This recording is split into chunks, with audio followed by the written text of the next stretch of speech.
Welcome to my news. నేను ప్రణయ్. ఈరోజు reporters టైంలో ప్రధానంగా తెలంగాణ రాష్ట్ర వ్యాప్తంగా ఉన్నటువంటి బర్నింగ్ ఇష్యూస్ తెలుసుకునే ప్రయత్నం చేద్దాం. ప్రధానంగా మనం చూస్తే బండి సంజయ్ రేపు టీఎస్పీఎస్సీకి సంబంధించినటువంటి మనకు బండి సంజయ్కి సంబంధించినటువంటి ఒక వార్త కనబడతా ఉంది. రేపు సీట్ విచారణకు హాజరు కాను అంటూ కూడా తెలుస్తూ ఉంది. 9 ఏళ్లలో 9 సీట్కి సంబంధించినటువంటి విచారణలు జరిగే ఏ ఒక్కదానిపైన కూడా సరైనటువంటి నివేదిక అందివ్వలేదు అంటూ కూడా మండిపడుతున్న సిచ్యువేషన్స్ అయితే కనబడతా ఉన్నాయి. అయితే ఒకవైపు బండి సంజయ్ చేసినటువంటి వ్యాఖ్యలకు సంబంధించి మరొకసారి మహిళా కమిషన్ ముందు సీట్ హాజరు కావాలి అంటూ కూడా సీటు నోటీసులు జారీ చేసినటువంటి సిచ్యువేషన్స్ ఉన్నాయి. అయితే ఈ సీట్ విచారణలో దేనికోసం ఎందుకోసం అంటూ కూడా బండి సంజయ్ ఫైర్ అవుతున్న సిచ్యువేషన్స్ కనబడతా ఉన్నాయి. తెలంగాణ రాష్ట్ర ఏర్పాటు తర్వాత 9 సంవత్సరాల నుంచి ప్రతి సంవత్సరానికి 9 సీట్లు విచారణకు హాజరైనప్పటికీ ఏ ఒక్కదానికి కూడా నివేదిక ఇవ్వలేదు అంటూ కూడా బండి సంజయ్ మండిపడుతున్న సిచ్యువేషన్స్ కనబడతా ఉన్నాయి. దీనికి సంబంధించి పూర్తి డీటెయిల్స్ అందించేందుకు మా బ్యూరో చీఫ్ కృష్ణమూర్తి అందుబాటులో ఉన్నారు. కృష్ణమూర్తి, టీఎస్పీఎస్సీ పేపర్ లీకేజీ విషయంలో రాష్ట్ర ప్రభుత్వం సిట్టు విచారణ వేసింది. దానికి సంబంధించిన సిట్టు చాలా ఉధృతంగా దర్యాప్తు అవుతుంది. ఇంతవరకు దాదాపుగా ఒక 100 మందికి నోటీసులు ఇచ్చి తమ వద్ద ఉన్న ఆధారాలు కానీ తమకున్న అనుమానాలు నివృత్తి చేయాలని చెప్పేసి సిట్టు ఆదేశించడం మనకు తెలుస్తా ఉన్నది. అయితే ఈ నేపథ్యంలో బండి సంజయ్ కూడా కొద్ది రోజుల క్రితము ఈ మొత్తం అంటే లీకేజ్ వ్యవహారంలో రాష్ట్ర ప్రభుత్వం ఉన్నది తమ మీద ఆధారాలు ఉన్నాయి అని చెప్పేసి ఒక ప్రకటన చేశారు. దీని మీద సిట్టు తమకు ఆధారాలు సమర్పించాలంటే రేపు రావాలని చెప్పేసి సిట్టు నోటీసులు జారీ చేసింది బండి సంజయ్. అయితే బండి సంజయ్ మాత్రం సిట్టు విచారణకు నేను హాజరు కాను, సిట్టు ముందే హాజరు కాను అని చెప్పేసి తెగే చెప్తున్నారు. అయితే సిట్టు కారణం ఏంటంటే సిట్టు తనకు ఇంతవరకు నోటీసులు ఇవ్వలేదు, ఓన్లీ ప్రకటన చేసినట్టుగా తెలుస్తా ఉన్నది. కానీ నాకు వ్యక్తిగతంగా ఎటువంటి నోటీసులు అందలేదు. ఇంతవరకు నన్ను కలిసి నాకు రావాలి, హాజరు కావాలని చెప్పేసి నాకు నోటీసులు ఇవ్వలేదు. అంటే మరి గెస్ట్ హౌస్ దగ్గర మీకు అతికించారు కదా నోటీసులు అని చెప్పేసి అన్నప్పుడు గెస్ట్ హౌస్ దగ్గర అతికించిదో లేదో నాకు తెలియదు, మీరు ప్రచార మాధ్యమాలు చేసినా నేను నమ్మను అని చెప్పేసి ఆయన ఒక మాటగా చెప్తున్నారు. రెండో విషయం ఏంటంటే పార్లమెంట్ లో తప్పక హాజరు కావాల్సిన అవసరం ఉంది, నాకు విప్పు జారీ అయింది పార్టీ నుంచి, కాబట్టి నేను విచారణకు వెళ్తున్నాను. మూడవ అంశం ఏంటంటే సిట్టు విచారణను అసలు మేము బహిష్కరిస్తున్నాము. సిట్టు అనేది అసలు వేస్ట్ అది. ఎందుకంటే రాష్ట్ర ప్రభుత్వ అధీనంలో రాష్ట్ర ప్రభుత్వం చెప్పు చేతల్లో నడిచేటువంటి సంస్థ సిట్టు. గతంలో సిట్టు వేశారు చాలా కేసుల్లో. అంటే నయీం ఎన్కౌంటర్ తర్వాత వచ్చినటువంటి ఆరోపణలు, ల్యాండ్ కబ్జాలు, వీటికి సంబంధించిన విచారణ నెగ్గుతీ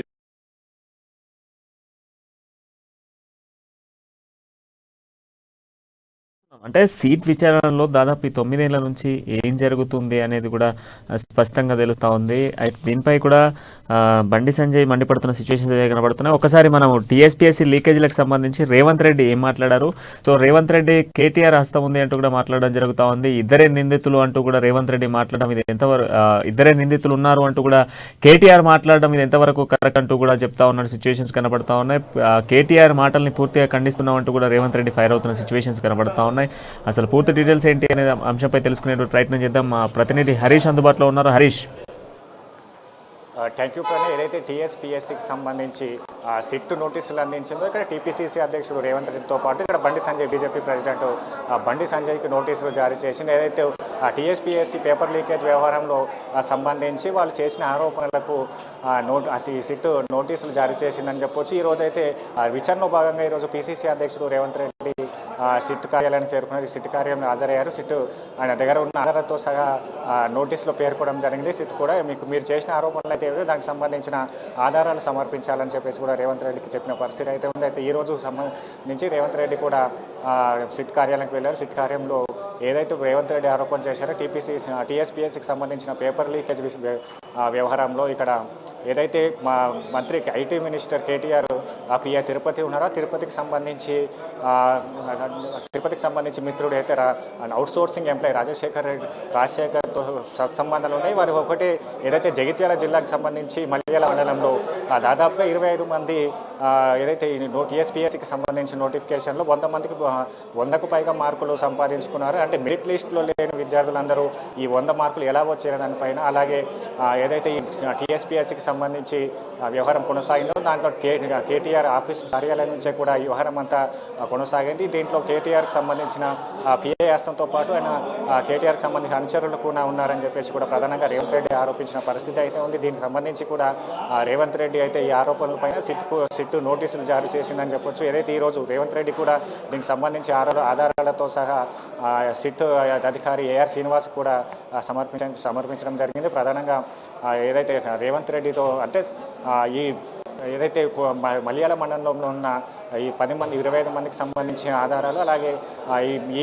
ఏదైతే సిట్ నోటీసులో సంబంధించి కాకుండా మిగతా బండి సంజయ్ కూడా నోటీసులు చేసింది. బండి సంజయ్తో పాటు ఏదైతే ఐటీ మినిస్టర్ కేటీఆర్ కూడా వ్యాఖ్యలు చేశారు. ప్రధానంగా ఆరోపణలకే మీరు నోటీసులు ఇచ్చారు కదా, ఈ ఆరోపణలు మాతో పాటు బండి సంజయ్తో పాటు కేటీఆర్ కూడా ఏదైతే కేటీఆర్లో చెప్తున్నట్టుగా అవుట్సోర్సింగ్ ఏదైతే సెక్రటరీ ప్రవీణ్తో పాటు అవుట్సోర్సింగ్ ఎంప్లాయీ రాజశేఖర్ ఇద్దరే నిందితులు దీంట్లో ఈ టీఎస్పీఎస్ లీకేజ్ వ్యవహారంలో ఉన్నారని చెప్పేసి ప్రధానంగా కేటీఆర్ చెప్పిన పరిస్థితి అయితే, కేటీఆర్కి అంటే దర్యాప్తు కొనసాగుతున్న సమయంలో ఇద్దరే నిందితులు ఉన్నారని చెప్పేసి మంత్రి కేటీఆర్ ఎలా చెప్తారనే పైన కూడా రేవంత్ రెడ్డి అక్కడ సిట్ అధికారులు చెప్పడం జరిగింది. ప్రధానంగా కేటీఆర్తో పాటు దీంట్లో వాళ్ళైతే ఏదైతే ఉన్నారో సిట్ టీఎస్పీఎస్సీ అవుట్సోర్సింగ్ ఎంప్లాయీ కావచ్చు మిగతా వారిని కూడా విచారించాలి, అయితే కేటీఆర్ని విచారించాలని చెప్పేసి కూడా నిన్న రేవంత్ కాంగ్రెస్ బృందం అంతా కూడా గవర్నర్కి వినతి పత్రం అందించడం జరిగింది. అందులో భాగంగా ఈరోజు కూడా ఆయన ఏఆర్ శ్రీనివాస్కి చెప్పిన ప్రధానంగా చెప్పొచ్చు, అయితే దీంట్లో పాటు కేటీఆర్తో పాటు కేటీఆర్కి సంబంధం ఉన్న తిరుపతి రెడ్డితో పాటు అవుట్సోర్సింగ్ రాజశేఖర్ మిగతా వాళ్ళంతా పేపర్ లీకేజ్కి పాల్పడి ఒకే మండలానికి చెందిన వారికి అంటే 100 మెరిట్ లేని స్టూడెంట్స్కి 100 మందికి 100 మార్కులకు పైగా ప్రధానంగా వచ్చాయి. ఇది ఎలా కొనొచ్చింది దాదాపుగా ఈ టీఎస్పీఎస్సీ లీకేజ్ వ్యవహారంలో దాదాపు 30 లక్షల మంది నిరుద్యోగులు కూడా వాళ్ళు నిరుద్యోగులకు జరుగుతుందని చెప్పేసి ప్రధానంగా పేర్కొనడం జరిగింది. అలాగే అంటే ఈ ప్రధానంగా అయితే ఏదైతే రేవంత్ రెడ్డి చేసిన ఆరోపణలపైన కూడా ఈరోజు ఆయన అక్కడ సిట్ ముందు అధికారులు చెప్పడం జరిగింది. సిట్ కూడా దీనిపైన రేవంత్ రెడ్డి చెప్పిన విషయాలను కూడా సిట్ కూడా తీసుకోవడం జరిగింది. అయితే ప్రధానంగా ఇక్కడ సిట్ కూడా అందుబాటులో ఉండండి. ఒక్కసారి మహబూబ్నగర్ జిల్లాకు వెళ్దాం. జగిత్యాల నియోజకవర్గానికి సంబంధించి తిష్ట వేసుకున్నటువంటి ఎమ్మెల్యే అంటూ కూడా ఒక వార్త హైలైట్ కనబడతా ఉంది. దీనికి సంబంధించిన పూర్తి డీటెయిల్స్ అందించేందుకు మా ప్రతినిధి ప్రదీప్ అందుబాటులో ఉన్నారు. Pradeep, good evening Pranay. అయితే జడ్చర్లలో కాంగ్రెస్ పార్టీ అభ్యర్థి మాజీ ఎమ్మెల్యే చంద్రశేఖర్ తిష్ట వేశారని చెప్పొచ్చు. అయితే ప్రధానంగా గతంలో మహబూబ్ నగర్ మరియు హైదరాబాద్ నుంచి తన రాజకీయ నడుపుతూ వస్తున్నారు. అయితే తాజాగా మారిన రాజకీయాల పరిస్థితి నేపథ్యంలో చర్చల్లోని తాత్కాలికంగా ఇన్ని రోజులు మకాం ఏర్పరచుకొని కాంగ్రెస్ పార్టీ కార్యకలాపాలు కొనసాగిస్తున్నారు. అయితే తాజాగా నిన్నగాక మొన్న జడ్చర్ల క్లబ్ రోడ్ లోని అయోధ్య నగర్ లో దాదాపు ₹1 కోటి ఒక ఇల్లు నిర్మించుకున్నారు.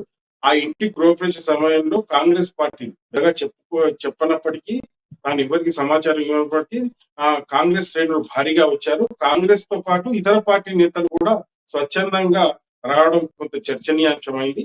అయితే దీన్ని బట్టి గతంలో బీఆర్ఎస్ పార్టీ వైఫల్యాలను ఎండగడుతూ వైఫల్యాలను ప్రధానంగా తన ఆయుధాలుగా చేసుకొని ముందుకు వెళ్తున్నారని చెప్పొచ్చు. అయితే ఈ నేపథ్యంలోనే కాంగ్రెస్ పార్టీలో చంద్రశేఖర్ జాయిన్ అయిన తర్వాత కొంత నియోజకవర్గంలో కూడా కాంగ్రెస్ పార్టీకి ఊపు వచ్చింది. అయితే ఈ కాంగ్రెస్ పార్టీ అంటే ఈ నేపథ్యంలో స్వచ్ఛందంగా అంటే వ్యక్తిగతంగా కూడా చంద్రశేఖర్ కొన్ని ఓటు బ్యాంక్ ఉన్నప్పటికీ చంద్రశేఖర్ రాజకీయ జీవితం జటల్లో నేపథ్యం ఉన్నప్పటికీ కొంత ఆయన స్వయంకృతాపరాధం వల్ల కొంత నష్టపోయారని చెప్పొచ్చు. అయితే తాగా చంద్రశేఖర్ కాంగ్రెస్ పార్టీలో చేరిన తర్వాత కొంత ఊపు వచ్చింది కాంగ్రెస్ పార్టీకి. అయితే కాంగ్రెస్ పార్టీలో చంద్రశేఖర్ చేరినప్పటి నుంచి ఇతర పార్టీలకు చెందిన కొందరు ముఖ్య నాయకులు కూడా టచ్ లో ఉన్నారని మనకు సమాచారం అందుతా ఉంది. అయితే దాంట్లో నేపథ్యంలోనే ప్రధానంగా బీఆర్ఎస్ వైఫల్యాలు మున్సిపాలిటీ ఏదైతే చర్చల మున్సిపాలిటీలో కౌన్సిలర్ల పరంగా తర్వాత మరి బీఆర్ఎస్ కార్యకర్తల పరంగా కొంత మంచిది అయితే నెలకొంది. దాన్ని ఆయుధాలుగా చేసుకొని ముందుకు వెళ్తున్నారని చెప్పొచ్చు.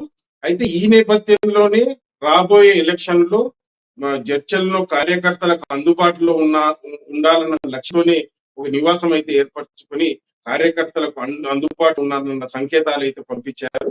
అయితే ఈ నేపథ్యంలోనే జడ్చల్ నియోజకవర్గంలో గత 6 నెలల నుంచి విస్తృతంగా పర్యటిస్తూ కార్యకర్తలకు ప్రతి క్షణం అందుబాటులో ఉన్నారని చెప్పొచ్చు.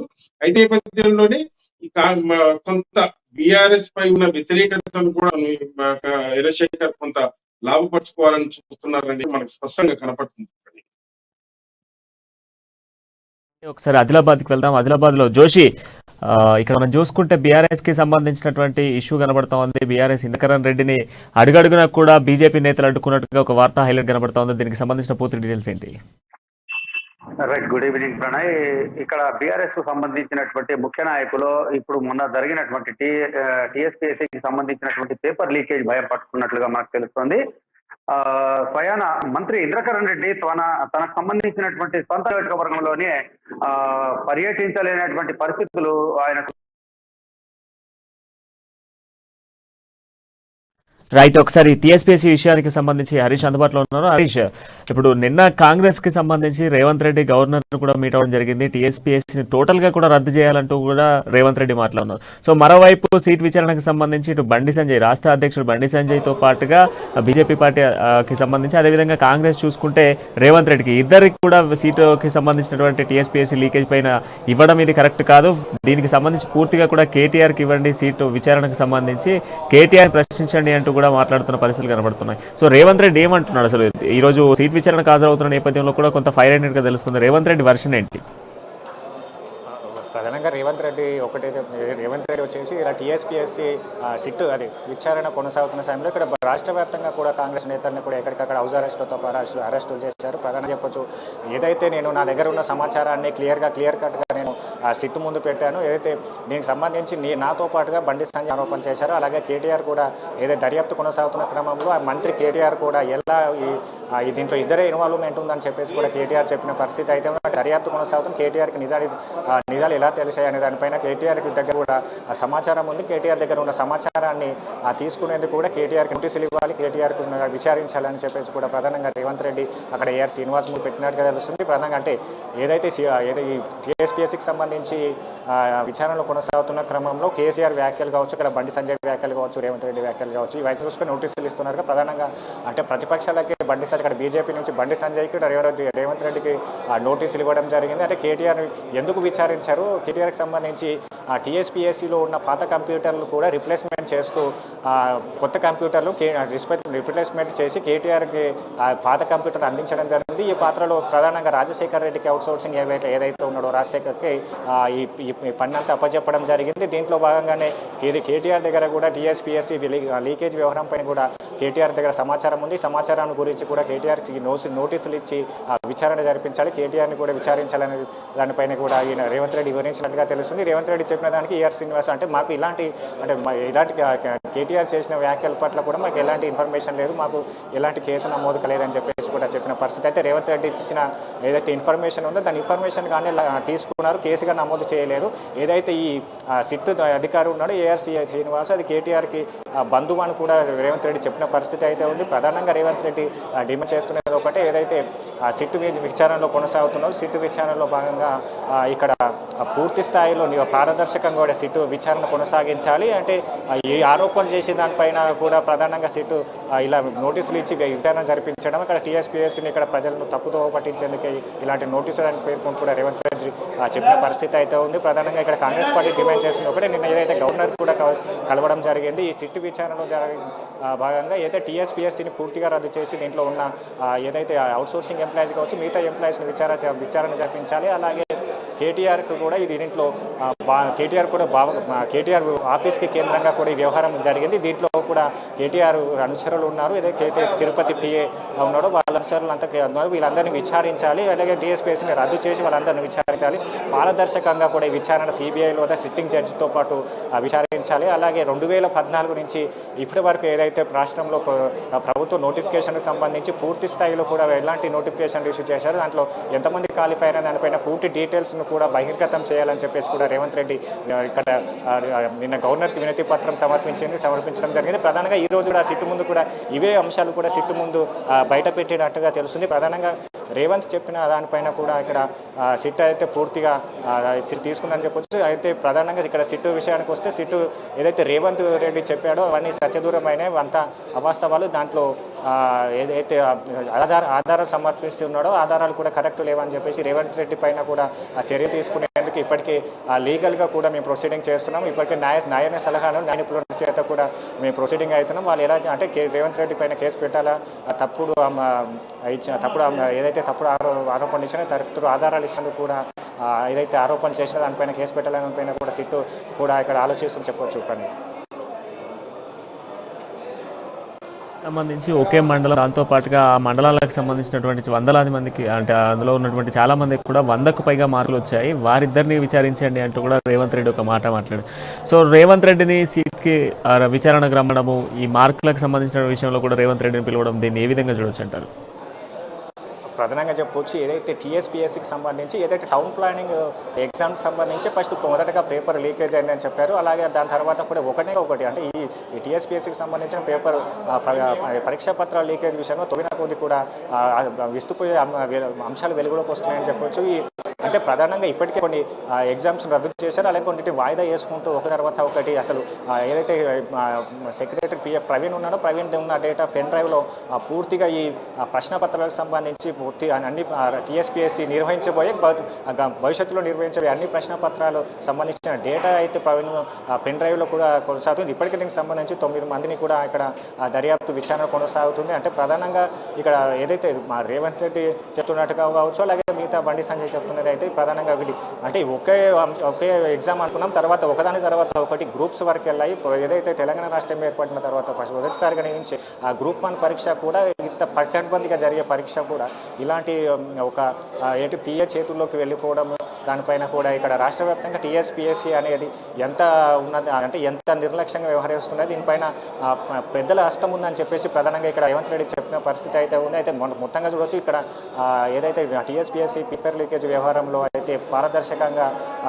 ఏదైతే విచారణ కొనసాగించాలి, అలాగే రాజశేఖర్తో పాటు ప్రవీణ్ విచారిస్తున్నారు. అలాగే రాజశేఖర్కి ఏదైతే కేటీఆర్ పిఏ తిరుపతికి సత్సంబంధాలు ఉన్నాయి, తిరుపతి వల్లనే తిరుపతి రాజశేఖర్ అనే అవుట్సోర్సింగ్ ఎంప్లాయీని ప్రమోషన్ ఇచ్చి టీఎస్పీఎస్సీలో ఉద్యోగం చేర్పించారని, అదే అంతా కేటీఆర్ ప్రమేయంతో జరిగిందని చెప్పేసి కూడా ప్రధానంగా రేవంత్ రెడ్డి చెప్తున్న పరిస్థితి అయితే ఉంది. అంటే మొత్తంగా ఇక్కడ రేవంత్ రెడ్డి చెప్పే అంశాలను అయితే ఇక్కడ సిట్ తీసుకుందని చెప్పొచ్చు. ప్రధానంగా మాతో పాటుగా కేటీఆర్ని విచారించాలనే ప్రధానమైన డిమాండ్ రేవంత్ రెడ్డి చెప్తున్నారు. ప్రధానంగా ఎందుకంటే అంటే ఈ మొత్తం టీఎస్పీఎస్సీ లీకేజ్ వ్యవహారంలో రాజశేఖర్ అలాగే ప్రవీణ్ హస్తమే ఉన్నది, మిగతా ఎవరు లేరని చెప్పేసి ముందుగానే కేటీఆర్ చెప్పారు. మాకన్నా ముందు కేటీఆర్ ఎలా చెప్తారు, అసలు దర్యాప్తు కొనసాగుతున్న క్రమంలో సిట్ కావచ్చు అక్కడ ఏదైతే దానికి దర్యాప్తు కొనసాగుతున్న క్రమంలో ఒక మంత్రి కొనసాగుతూ ఒక ఐటీ మినిస్టర్గా ఎలా చెప్తారు, మేము చేసిన ఆరోపణలతో పాటు మాతో పాటుగా కేటీఆర్ కూడా నోటీసులు ఇవ్వాలి, విచారించాలి, విచారిస్తేనే దీనికి సంబంధించిన టీఎస్పీఎస్సీకి సంబంధించిన పేపర్ లీకేజ్ వ్యవహారం అంతా కూడా బయటపడుతుంది. దీంట్లో ఎవరు ఉన్నది, ఎవరు హస్తం ఉన్నది అనే పైన పూర్తి స్థాయిలో తెలియాలంటే విచారణ జరిపించాలని ప్రధానమైన డిమాండ్ అయితే రేవంత్ రెడ్డి చేస్తున్న పరిస్థితి అయితే కనిపిస్తుంది. అలాగే అందుబాటులో ఉండండి, మళ్ళీ మీ దగ్గరికి వస్తాను. అండ్ ఇప్పుడు ప్రదీప్, ఒకసారి మనం చూసుకుంటే బీఆర్ఎస్ పై ఉన్నటువంటి వ్యతిరేకతలను కప్పిపుచ్చేందుకే ఎమ్మెల్యే ఈ విధమైనటువంటి అనుకూలంగా వ్యూహ రచన చేస్తూ ఉన్నాడు, ఇంట్లో కూర్చొని ఈ వ్యూహం అంతా రచిస్తున్నాడు అంటూ కూడా ఒక వార్త వినబడుతోంది. ఇది నిజంగా వాస్తవానికి ఇది 4వ సారి అని చెప్పుకోవాలి ఎమ్మెల్యే ప్రాతినిధ్యం వహిస్తున్నా. అయినప్పటికీ వ్యూహం రచించాల్సినటువంటి అవసరం ఏంటి, బీఆర్ఎస్కి ఉన్నటువంటి జగిత్యాలలో ఉన్నటువంటి పరిస్థితులు ఏంటి అసలు? అయితే ఇప్పటికే జడ్చర్ల మున్సిపాలిటీలో కౌన్సిలర్ల తీరు పట్ల కొంత అసంతృప్తి నెలకొంది. అయితే ఇది జడ్చర్లతో పాటు నియోజకవర్గంలో కూడా కొంత టిఆర్ఎస్ పార్టీకి వ్యతిరేక పవనాలు అయితే వీస్తున్నట్టు మనం చెప్పొచ్చు. అయితే ఈ కౌన్సిలర్ల తీరు అంటే కౌన్సిలర్లు రియల్ ఎస్టేట్ దందాలతో పాటు గ్రామ పంచాయతీకి సంబంధించిన 10% ల్యాండ్ కూడా కబ్జా చేస్తున్న ఆరోపణలు అయితే వినిపిస్తున్నాయి. అయితే ఈ నేపథ్యంలోని ఇవన్నీ తనకు అనుకూలంగా మార్చుకోవాలని దీన్ని ప్రజల్లోకి బాగా అంటే ఈ బీఆర్ఎస్ పార్టీపై బీఆర్ఎస్ పార్టీ కౌన్సిలర్లు కానీ కార్యకర్తలు కానీ అవలంబిస్తున్న తీరు పట్ల ప్రజల్లోకి బాగా గట్టిగా తీసుకెళ్లాలని అయితే చంద్రశేఖర్ ఈ తరుణంలో నిర్ణయించుకున్నారు. అయితే దాంట్లో భాగంగానే జడ్చర్ల నియోజకవర్గంలో ఎప్పుడూ లేనంతగా ప్రతిరోజు పర్యటనలు అయితే చేస్తున్నారు. ప్రతిరోజు ప్రజలకు అందుబాటులో ఉండి తాను కూడా జడ్చర్లో 4వ సారి ఎమ్మెల్యేగా కొనసాగాలన్నట్టయితే కార్యకర్తల సంకేతాలు అయితే పంపిస్తున్నారు. అయితే దీంట్లో భాగంగానే సేవ చేయాలనే దృక్పథంతోనే వచ్చినట్టు. అయితే గతంలో కూడా తన హయాంలో తన 3 టర్ముల్లో కూడా ఇంత వ్యతిరేకత అయితే రాలేదని, అయితే ఇంత చర్చలకు సంబంధించి ప్రభుత్వ ఆస్తులపై కూడా ఆక్రమణ కానీ ఆక్రమించుకోవడాలు కానీ మరో విధంగా కానీ ఎటువంటి కార్యక్రమాలు అయితే తన కార్యకర్తలతో కూడా చేయించలేదని, బీఆర్ఎస్ కార్యకర్తలు కేవలం డబ్బు అంటే సంపాదనే లక్ష్యంగా పనిచేస్తున్నారని అయితే ఆరోపణలు అయితే చంద్రశేఖర్ చేస్తున్నారు. అయితే దాంట్లో భాగంగానే నియోజకవర్గ జడ్చర్ల నియోజకవర్గ హెడ్ క్వార్టర్ తో పాటు మండలాలు నవాపేట అయితేనేమి, బాలనగర్ అయితేనేమి, రాజాపూర్, మిర్చిల్ లో కూడా బీఆర్ఎస్ పార్టీపై ఉన్న వ్యతిరేకతను ఈసారి సొమ్ము చేసుకుని 4వ సారి ఎమ్మెల్యేగా చర్చలకు ప్రాతినిధ్యం వహించాలన్నట్టయితే మనకు స్పష్టమైన సంకేతాలు అయితే కనిపిస్తున్నాయి ఇక్కడ. సిచ్యువేషన్ ఉందా ప్రదీప్? ఇప్పటికే దాదాపు బీఆర్ఎస్ పైన కొంత వ్యతిరేకత ప్రజల్లో వస్తూ ఉంది. కొన్ని సంక్షేమ పథకాల విషయాలు అవకతవకలు కావచ్చు, ఇతర అంశాలపై కూడా కొంత బీఆర్ఎస్ పై కొంత నెగిటివ్ వస్తున్న సిచ్యువేషన్ ఉంది. సో ఈ నేపథ్యంలో ఇతర పార్టీలు కూడా అటు బీజేపీ కావచ్చు, కాంగ్రెస్ కావచ్చు, ప్రాతినిధ్యం వహించేందుకు కొంత ప్రయత్నాలు కొనసాగిస్తున్నాయి. సో ఇంత పోటీలో కూడా ఈసారి సీట్ దక్కించుకునే ఛాన్స్ ఉందా? అయితే బీఆర్ఎస్ పార్టీపై ఉన్న వ్యతిరేకతనే చంద్రశేఖర్ సొమ్ము చేసుకోవాలని అనుకుంటున్నారు. అయితే ఈ నేపథ్యంలోని అటు బీజేపీ వర్గపోరుతో బీజేపీ కొంత నియోజకవర్గంలో నష్టపోయిన సందర్భాలు అయితే ఉన్నాయి. ఇప్పటికీ కూడా బీజేపీలో 3 వర్గాలు చర్చల్లో తిష్ట వేసి కూర్చున్నాయి. అంటే ఎవరికి వారు ఏమన్నా తీరే అన్న చందంగా అయితే బీజేపీ పార్టీ ఉంది. అయితే కాంగ్రెస్ పార్టీ నుంచి చంద్రశేఖర్ గట్టిగానే ఈసారి ఇవన్నీ తనకు అనుకూలంగా చేసుకోవాలని అనుకుంటున్నట్టయితే మనకు సంకేతాలు కనిపిస్తున్నాయి. అయితే బీఆర్ఎస్ పార్టీపై అంటే ఎమ్మెల్యే లక్ష్మారెడ్డికి వ్యతిరేకత లేకుండా ఆయన పైన వ్యక్తిగత వ్యతిరేకత అంటే కింది క్యాడర్ వల్ల కొంత బీఆర్ఎస్ పార్టీ నష్టపోయిందని చెప్పొచ్చు. అయితే ఈ నేపథ్యంలోనే ఇవన్నీ తనకు అనుకూలంగా మార్చుకొని ఈసారి ఎలక్షన్ లో ఇవే ప్రధాన ఆయుధాలుగా వాడుకోవాలని మాత్రం చంద్రశేఖర్ స్పష్టంగా అనుకుంటున్నట్టయితే మనకు కనిపిస్తాం. దిశానిర్దేశం చేశారు స్థానికంగా ఉన్నటువంటి ఎమ్మెల్యేలకు. వారందరూ కూడా బీఆర్ఎస్ పార్టీ అమలు చేస్తున్నటువంటి సంక్షేమ పథకాలు కావచ్చు, అదేవిధంగా ఇప్పటి వరకు అమల్లో ఉన్నటువంటి పథకాలన్నింటినీ కూడా ప్రజలకు అందజేయాలి, దాంతోపాటు ప్రజలకు ఎక్స్ప్లెయిన్ చేయాలి అంటూ కూడా చెప్తా ఉన్నారు. సో ఈ నేపథ్యంలో ప్రజలకు ఎక్స్ప్లెయిన్ చేయడంతో పాటుగా ఇప్పుడు వస్తున్నటువంటి నూతన సంక్షేమాలు కూడా ప్రజలకు అందించే విధంగా వెళ్తే ఈసారి కన్ఫర్మ్ సీట్ అనుకోవచ్చా? అయితే 100% గా ఈసారి కన్ఫామ్ అయితే చెప్పలేం కానీ పోటీ అయితే గట్టిగా ఉండొచ్చన్నది స్పష్టమైన ఇక్కడున్న పరిస్థితి. అయితే లక్ష్మారెడ్డిపై నేరుగా వ్యతిరేకత లేకున్నా కానీ లక్ష్మారెడ్డి బీఆర్ఎస్ పార్టీ కింది కార్యవర్గంతో కింది నాయకులతోనే కొంత నష్టం వాటిల్లిందని చెప్పొచ్చు. అయితే లక్ష్మారెడ్డి అభివృద్ధి పరంగా జడ్చర్ల నియోజకవర్గంలో కొంత అభివృద్ధి పరంగా ఎప్పుడు లేనంత అభివృద్ధి అయితే చేసింది అయితే వాస్తవం.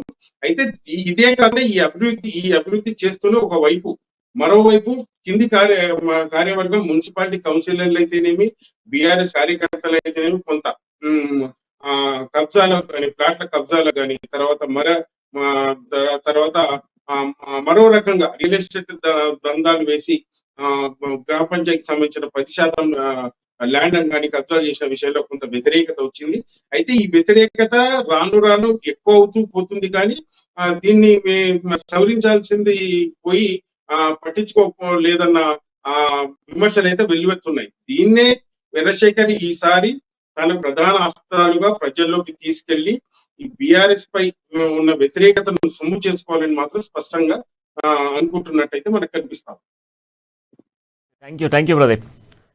హరీష్, ఇప్పుడు మనం చూసుకుంటే టీఎస్పీఎస్సీకి సంబంధించినటువంటి కమిషన్ని రద్దు చేయాలి, దాంతో పాటుగా పూర్తి స్థాయిలో కూడా టీఎస్పీఎస్సీలో ఇప్పటి వరకు జరిగినటువంటి ఎగ్జామ్ పైన పూర్తి నివేదిక ఇవ్వాలి. అండ్ దాంతో పాటుగా దీంట్లో మనం చూసుకుంటే ఇక్కడ జరిగినటువంటి 4 ఎగ్జామ్స్ను కూడా పూర్తి స్థాయిలో రద్దు చేస్తూ ప్రతి అభ్యర్థికి ₹1,00,000 చొప్పున ఇవ్వాలి అంటూ కూడా టీపీసీసీ చీఫ్ రేవంత్ రెడ్డి మాట్లాడినట్టుగా తెలుస్తూ ఉంది. సో ఇది సాధ్యపడుతుందా? దాంతో పాటుగా అసలు అభ్యర్థులు ఏమనుకుంటున్నారు ఈ ఎగ్జామ్ల రద్దుకు సంబంధించి?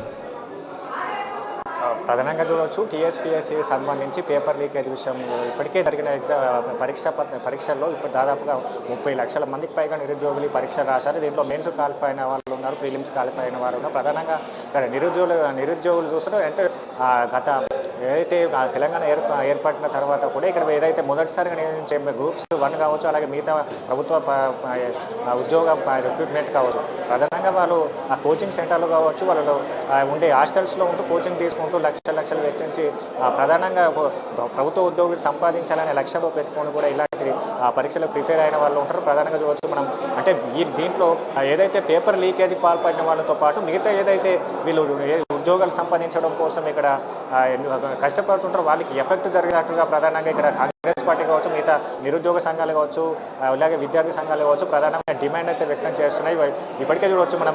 ఏదైతే ఉస్మానియా యూనివర్సిటీ వేదికగా కూడా ఏదైతే క్వాలిఫై అయిన విద్యార్థులు మా ఉద్యోగాలు మాకు కావాలనే పైన కూడా రేపు పెద్ద ఎత్తున నిరసన దిగేందుకు కూడా సిద్ధమవుతున్నారని చెప్పవచ్చు. అంటే ఇక్కడ ప్రధానంగా చూడవచ్చు ఒక ఏదైతే టీఎస్పీఎస్సీ కార్యాలయంలో జరిగిన ఒకటి పేపర్ లీకేజ్ వ్యవహారంలో ఇక్కడ భారీగా విద్యార్థులు నష్టపోయారని కూడా చెప్పేసి కూడా ఇక్కడ ప్రధానంగా రేవంత్ రెడ్డి డిమాండ్ చేస్తున్న పరిస్థితి అయితే ఉంది. వీళ్ళందరికీ ఎలాంటి సహకారం అందిస్తారు, ఎలా వీళ్ళని ఇంత కష్టపడి చదివిన వాళ్ళకు కూడా ఎలాంటి ఇట్లా పేపర్ లీకేజ్ వల్ల కూడా నష్టపోయారు. వీళ్ళని వచ్చే నోటిఫికేషన్లో వీరికి మన ఏదైతే కన్సైన్మెంట్ చేస్తారనే పైన కూడా ప్రధానంగా డిమాండ్ అయితే వ్యక్తం అవుతుంది. అంటే ఇప్పటికే ఎగ్జామ్ రాసి నోటిఫికేషన్ కావచ్చు, ప్రీలిమ్స్లో కూడా పాస్ అయ్యి మెయిన్స్కి ఉద్యోగం కూడా మెయిన్స్ పరీక్ష కోసం ఎదురు చూస్తున్న వారు వాళ్ళ పరిస్థితి ఏంటిది? మొత్తంగా ఈ పేపర్ లీకేజ్ వ్యవహారం వల్ల కూడా ఇక్కడ టీఎస్పీఎస్సీ నిర్లక్ష్యం ఉన్నది. టీఎస్పీఎస్సీ ఫెయిల్ అయిందని చెప్పవచ్చు. పరీక్షా నిర్వహణ దాంట్లపైన కూడా ఏదైతే పటిష్ట భద్రతాపరమైన ఒక సెక్యూరిటీ విభాగంలో రాజ్యాంగబద్ధమైన సంస్థలో ఇలాంటి పేపర్ లీకేజ్ వ్యవహారం జరగడం కూడా రాష్ట్ర ప్రభుత్వానికి కావచ్చు, మిగతా ఉంటే దానిపైన కూడా రాష్ట్ర ప్రభుత్వం నిర్లక్ష్యం కూడా ఉంటుందని చెప్పేసి రేవంత్ రెడ్డి చెప్పిన పరిస్థితి అయితే దీంట్లో ప్రధానంగా ఇక్కడ నిరుద్యోగులకు కూడా నష్టపరిహారం అందించాలి. వారికి ఉంటే వచ్చే భవిష్యత్తు పరీక్షలు కూడా ఎలా నిర్వహిస్తారు, ఎంత భద్రతాపరమైన దానిపైన తీసుకొని ఎంత సెక్యూరిటీతో నిర్వహిస్తున్న దానిపైన కూడా ముందే క్లారిటీ ఇవ్వాలి. ప్రవేశ పత్రంలో కూడా ఎలాంటి నిర్ణయిస్తే దానిపైన కూడా బహిర్గతం చేయాలి. బహిర్గంగా అంటే ప్రజల క్షేత్రంలో ముందు పెట్టాలి అనే దానిపైన కూడా రేవంత్ రెడ్డి ముందుకు వెళ్తున్న పరిస్థితి అయితే ఉంది. ఇక్కడ ప్రధానమైన డిమాండ్ అక్కడ ఉద్యోగ సంఘాలు కావచ్చు, నిరుద్యోగ సంఘాలు కావచ్చు, ప్రధానమైన డిమాండ్ అయితే ఇదే కనిపిస్తుంది. నష్టపోయిన విద్యార్థులకు న్యాయం చేయాలని చెప్పేసి కూడా ఇప్పటికే విద్యార్థి సంఘాలు కావచ్చు, ఇక్కడ నిరుద్యోగ సంఘాలు కావచ్చు అన్ని పోరుబాటున పట్టిన పరిస్థితి అయితే కనిపిస్తుంది. రైట్, మొత్తంగా ఇది ఈరోజు రిపోర్టర్స్ టైం. మరో రిపోర్టర్స్ టైంతో మళ్ళీ కలుద్దాం. అంటే నేను చూస్తూనే ఉండే మా న్యూస్ జనం కోసం, నిజం కోసం.